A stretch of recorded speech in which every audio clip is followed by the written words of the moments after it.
Hai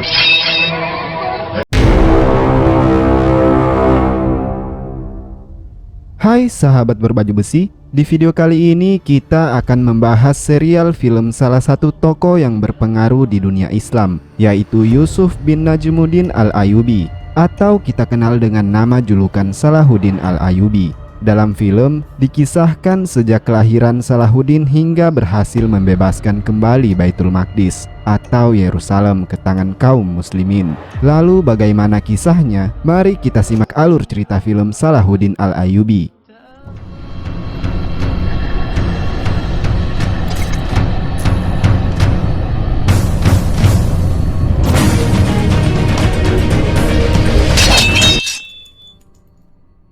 Di awal film kita diperlihatkan Salahuddin Al-Ayyubi ditemui oleh seorang hakim serta juru tulis yaitu Abdurrahman Al-Qathil Fathil untuk memberikan buku sejarah dalam peristiwa perjalanan hidup Salahuddin Al-Ayyubi itu sendiri. Dan kisah tokoh Islam ini pun dimulai. Sebuah surat datang dari Bahrut yang merupakan seorang menteri Baghdad di pusat Khalifah Abbasiyah. Isi surat itu berupa hukuman kepada keluarga Ayyubi yang saat itu dipimpin ayah Salahuddin Al-Ayyubi, ialah Najmuddin Ayyub yang menjabat sebagai gubernur Tirkit dan saudaranya Asaduddin Syiruk. Mereka mendapatkan hukuman dengan cara diusir dari kota Tirkit dan harus segera keluar dari kota dalam kurun waktu 1 hari. Alasannya, sebab mereka pernah membantu penguasa kota Mosul yaitu Imanuddin Zanki dalam pelariannya setelah dikalahkan oleh Khalifah Abbasiyah. Mereka tidak dapat melakukan apapun selain mengikuti perintah dari kekhalifaan, sebab mereka tidak mungkin menghadapi Menteri Amirul Mukminin. Mereka merencanakan migrasi ke Mosul dan mengabdikan diri pada penguasanya Imanuddin Zanki, sebab tidak akan ada satupun yang mau menolong mereka serta memberikan tumpangan selain Imanuddin Zanki yang telah berhutang nyawa kepada mereka. Di malam hari ketika semuanya telah siap untuk berangkat, nampak Asaduddin dan lainnya gelisah karena belum melihat keberadaan Najmuddin Ayyub. Mereka sama sekali tidak mengetahui di mana ia. Ketika Najmuddin tiba, ia memberitakan untuk menunda keberangkatan karena istrinya akan segera melahirkan. Hal ini mengejutkan mereka semua. Jika sampai fajar mereka tidak segera bergegas, maka prajurit Bahrut yang telah mengepung di luar akan mengusir mereka secara paksa. Sebelum fajar menyongsong, pada akhirnya terdengar suara tangisan bayi. Mereka akhirnya bisa lega dan bisa melakukan perjalanan. Bayi itu bernama Yusuf yang kelak akan dikenal sebagai Salahuddin Al-Ayyubi.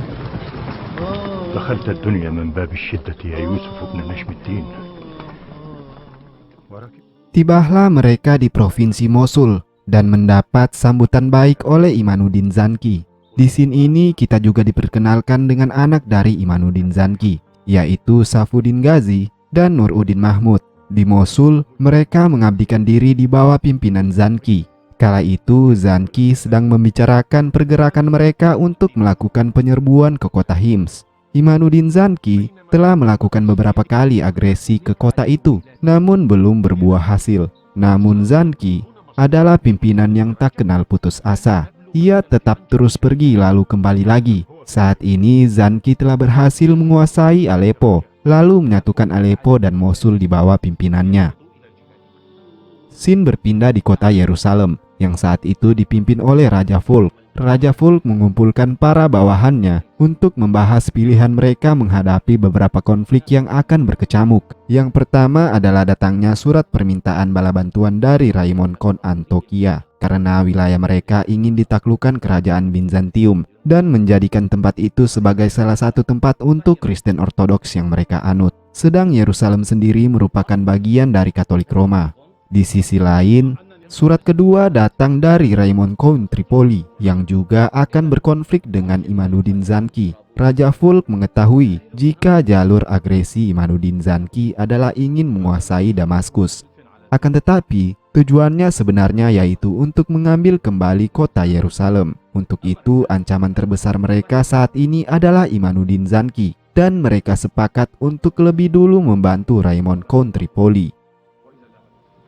kembali pada pihak Imanuddin Zanki. Kala ini mereka telah berkemah di depan tembok kota Hills dan bisa kapan saja melakukan serangan. Mereka mengetahui jika pasukan Yerusalem di bawah pimpinan Raja Fulk dan Pangeran Tripoli sedang menuju ke arah mereka. Zanki dan para petinggi kembali melakukan rapat untuk memutuskan apakah akan melakukan serangan di tempat ini atau menghadapi tentara salib. Kemudian Asaduddin Shirkuh menyarankan agar mereka berpindah lokasi ke Benteng Barin yang berada di bawah kendali Pangeran Tripoli itu. Pengepungan Benteng Barin akan membuat pasukan Yerusalem harus melakukan perjalanan sulit melalui bukit-bukit, karena hal itu dapat membuat pasukan mereka kelelahan dan lebih mudah untuk diperangi. Saran Asaduddin Shirkuh disetujui oleh Zanki dan segera meninggalkan kota Hills.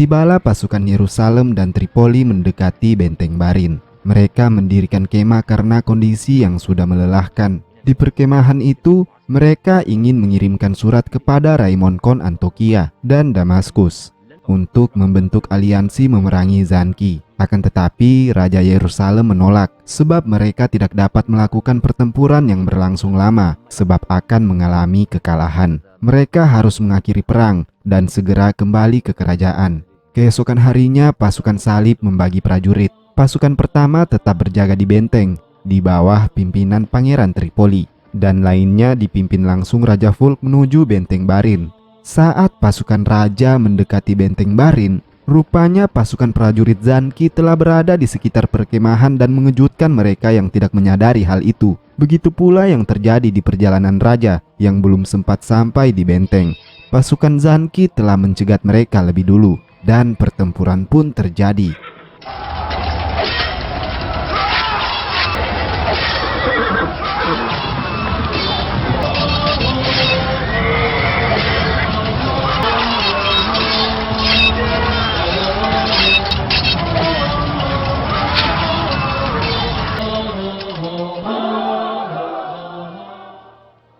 Pertempuran dahsyat terjadi di kedua kubu dan berlangsung sangat sengit. Tak berselang lama, pasukan Pangeran Tripoli di perkemahan pun dikalahkan dan Pangeran Tripoli menjadi tawanan perang. Sementara pasukan Yerusalem yang sempat melakukan perlawanan sengit juga harus mengalami kekalahan. Raja Yerusalem dan prajurit-prajurit yang tersisa melarikan diri ke dalam Benteng Barin. Raja Yerusalem sempat menyuruh salah seorang anak buahnya untuk menemui Patriark William dan menyuruh William agar menulis surat kepada Bohemond, yaitu pimpinan Antioquia, dan Raja Joselin II, yaitu Raja Hura.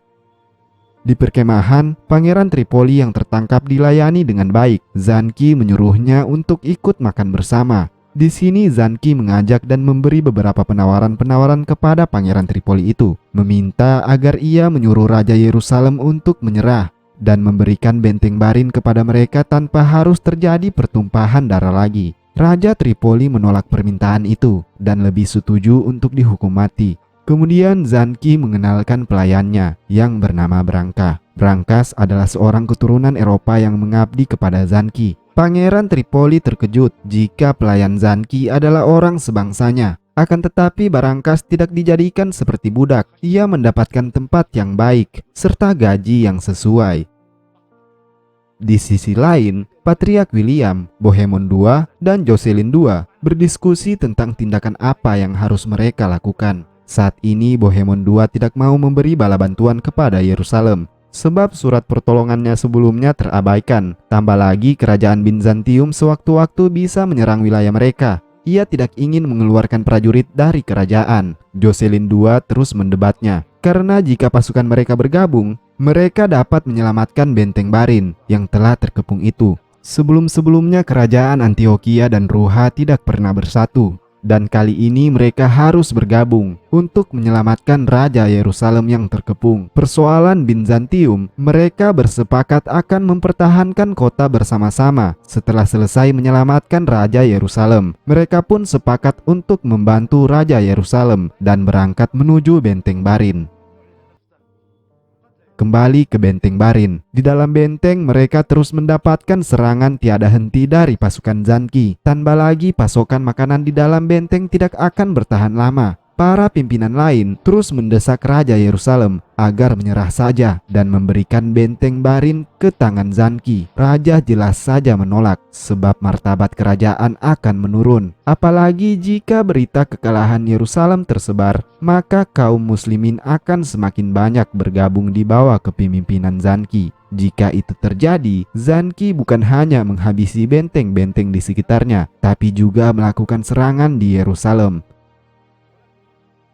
Di perkemahan, Pangeran Tripoli mendapat pelayanan khusus dari Zanki. Barangkaslah yang turun tangan langsung memberi makan, pakaian, dan sebagainya kepada Pangeran Tripoli. Pangeran Tripoli lalu menanyakan Barangkas akan pengkhianatannya kepada bangsa Eropa yang merupakan asal-usulnya sendiri. Semakin lama berdiskusi dengan Barangkas, Pangeran Tripoli mencoba memberinya tawaran yang sangat sulit untuk ditolak, yaitu pangeran ingin memberikan Barangkas tanah yang luas, jabatan di pemerintahan, dan harta yang melimpah jika ia berani mengkhianati Zanki, tuannya sendiri.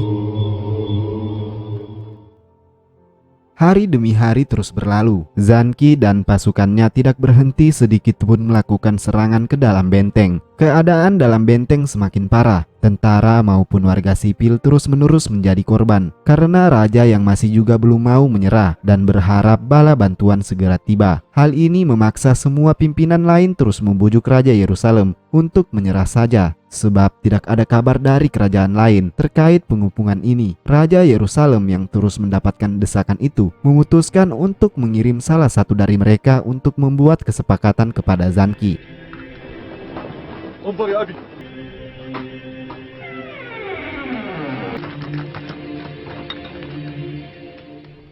Dari hasil pertemuan itu, Zanki meminta agar mereka menyerahkan benteng dan ia tidak akan melakukan perlawanan kepada mereka yang menyerah. Orang-orang benteng dibolehkan pergi tanpa gangguan sedikit pun, dan yang warga Kristen yang ingin tetap tinggal di benteng itu tetap dibolehkan. Raja Yerusalem sebenarnya mengetahui jika Zanki pasti mempunyai keinginan yang lebih besar seperti meminta semua benteng-benteng yang dikuasai pasukan salib di tanah-tanah Arab. Akan tetapi, ia tidak mungkin bisa mengiyakan permintaan itu. Pada akhirnya kesepakatan terjadi dan raja serta petinggi-petinggi lain meninggalkan benteng Barin.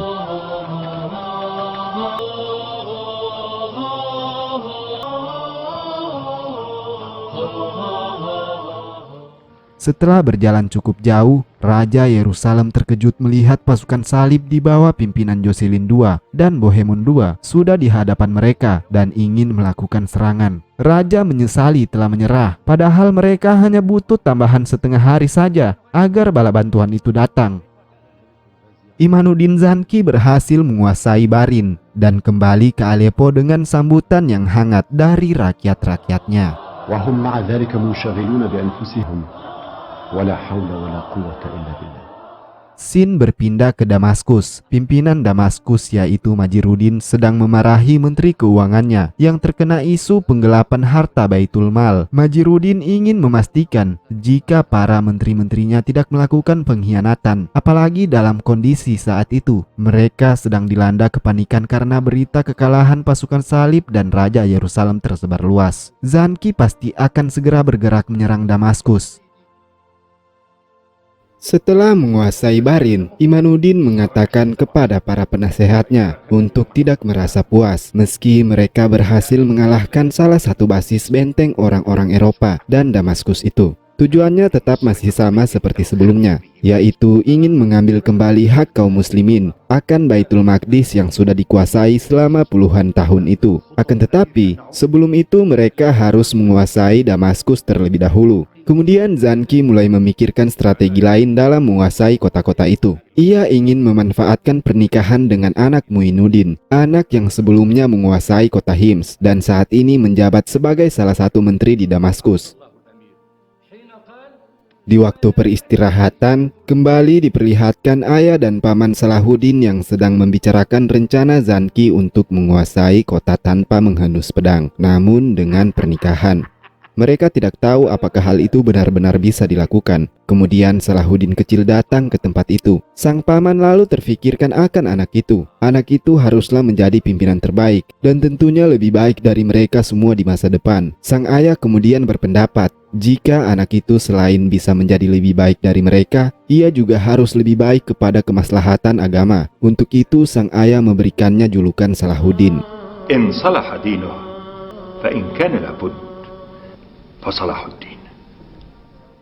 Di sisi lain, pergolakan politik terjadi di Damaskus. Seorang menteri keuangan diam-diam meminta kepada pelayan pribadi Ismail, seorang putra yang memimpin Damaskus yang pro terhadap Imanuddin Zanki. Pelayan pribadinya diminta untuk membunuh pangeran itu dan dibayar dengan harga yang sangat tinggi. Akhirnya pada malam hari, setelah Ismail ingin beristirahat, pelayan itu diam-diam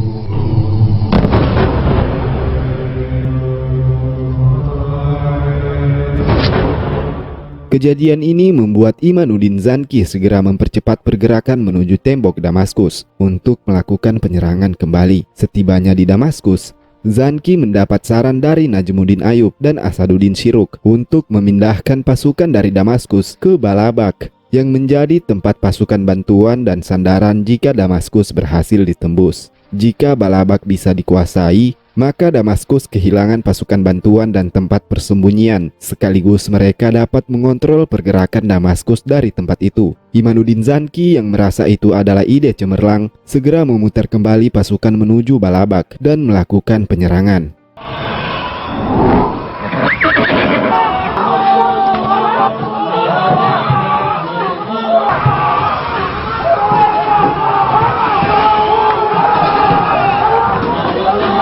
Akibat penyerangan yang terus-menerus dilakukan Zanki, akibatnya pimpinan-pimpinan Balabak haruslah menyerah. Mereka tidak dapat lagi menunggu bala bantuan yang datang dari Damaskus. Sedang Damaskus sendiri tidak berani mengkosongkan kota dari pasukannya. Jika Damaskus kosong, maka Zanki bisa saja mengalihkan pasukannya ke sana. Kesepakatan menyerah pun dilakukan para pimpinan Balabak dengan perjanjian tidak membunuh prajurit dan masyarakat sipil.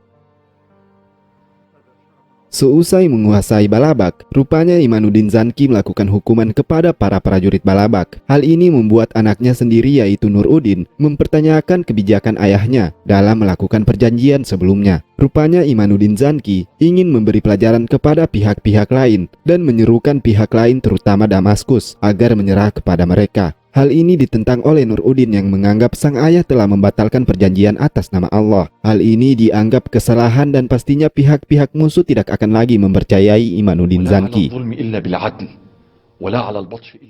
Di Damaskus, Usama ibnul Muqis yang merupakan seorang negoritas Damaskus dipanggil oleh Muinuddin Anar. Pada pembicaraan itu, Muinuddin benar-benar merasa takut jika kelak Zanki terus-menerus menyerang mereka, suatu saat akan menghancurkan mereka. Di sisi lain, mereka tidak lagi memiliki cadangan tempat pasukan setelah Balabak dikuasai Zanki. Untuk itu Imanuddin merencanakan untuk membentuk koalisi baru dengan tujuan menghadapi Zanki. Tidak ada sekutu lain lagi yang dapat diharapkan kecuali bersatu dengan pasukan salib.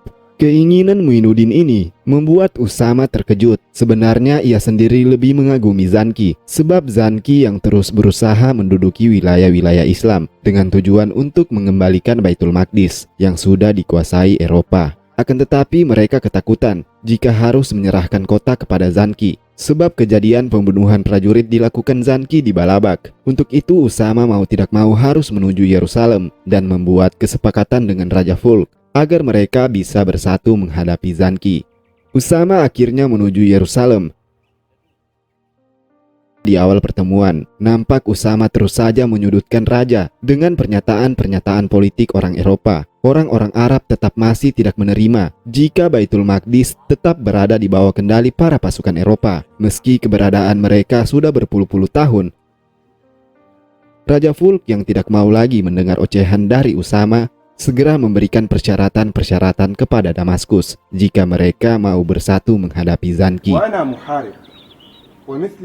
Di tempat lain, Bohemond II pimpinan Antioquia telah merencanakan serangan ke Aleppo sebab Zanki sedang melakukan peperangan di Damaskus. Namun terlebih dahulu ia harus pergi bersama Raja Joselin II. Akan tetapi setelah ingin menguasai sungai Eufrat, Jocelyn tiba dengan membawa kesepakatan jika ia telah mengubah rencana untuk tidak menyerang Aleppo. Rupanya Jocelyn telah membuat perjanjian gencatan senjata dengan Aleppo dan berencana mencegat Zanki dan pasukannya di perjalanan. Bohemond II sangat marah dengan tindakan Jocelyn ini. Pada akhirnya serangan tidak terjadi dan Jocelyn menuju Yerusalem untuk meminta bantuan agar segera mencegat Zanki yang kini dalam perjalanan menaklukkan kota lainnya.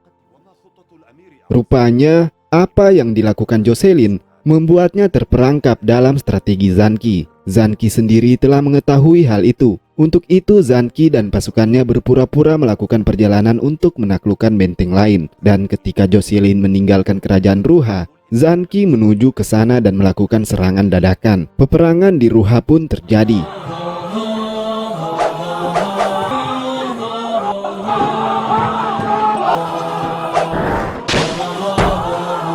Seusai menguasai Ruha, Sin kembali ke Mosul. Di sini Barangkas coba meminta untuk ditempatkan di tempat lain. Selain menjadi pelayan raja, Barangkas yang di awal episode telah dipengaruhi oleh Pangeran Tripoli sangat ingin memiliki jabatan lebih baik. Akan tetapi Zanki menolaknya, sebab apa yang dia lakukan merupakan pekerjaan mulia, sebab tak mudah untuk menjadi seorang pelayan raja. Namun Barangkas tetap merasa tidak terima dan sangat ingin melakukan niatnya dengan membunuh Zanki diam-diam. Kemudian kita diperlihatkan Salahuddin kecil sedang menghafal Quran. Kemudian di tengah hafalannya, ia melihat kakak-kakaknya melewati tempatnya dan ingin pergi melakukan olahraga bermain bola di atas kuda. Salahuddin pada akhirnya tidak bisa fokus dalam menghafal. Sang guru yang mengetahui itu lalu menyuruh Salahuddin untuk bermain saja dahulu.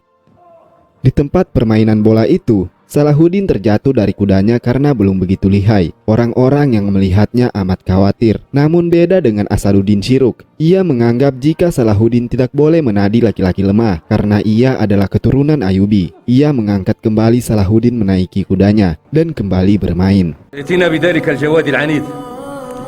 آل أيوب أن يسرعه جواده فلا يعود إليه. إن لم يعد إليه الآن ظل خائفا منه إلى الأبد. لقد أحسنت اليوم.